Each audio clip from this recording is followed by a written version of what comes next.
আল্লাহ ছাড়া এই দুনিয়া কেউ আমাদের আপন না, কেউ আমাদের আপন না আল্লাহ ছাড়া, একমাত্র আল্লাহ আমাদের আপন। বিশ্বাস হয় আল্লাহ যে শুধু আমাদের আপন?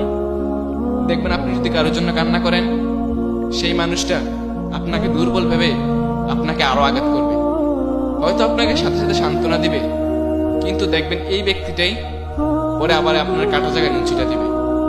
এই জন্য বলি আল্লাহ ছাড়া এই দুনিয়া কেউ আপন না, একমাত্র আল্লাহ আমাদের আপন। মানুষ আপনাকে দুর্বল ভাবে মানুষের প্রতি যদি কান্না করেন, যদি কান্না করতে হয় একমাত্র আল্লাহর জন্য কান্না করেন। আর হ্যাঁ, এক জায়গায় কান্না করলে কখনো ফিরে আসবেন, জায়গাটা হলো নামাজের মুসল্লা। যাই নামাজে পরে কান্না করবেন, সেজদায় পরে কান্না করবেন, দেখবেন কেউ আপনাকে দেখবেও না, হাসি ঠাট্টাও করবে না। দুনিয়ার মানুষের জন্য কান্না করলে হাসি ঠাট্টা করবে, আল্লাহর জন্য কান্না করুন, দেখবেন কেউ আপনাকে নিয়ে হাসি ঠাট্টা করবে না, আপনাকে নিয়ে কেউ মজা নেবে না। আর যে আপনি যদি নামাজের মুসল্লায় পরে কান্না করতে পারেন, সেই জায়গায় আপনি কখনো ঠকবেন না, সবসময় জিতবেন ইনশাআল্লাহ।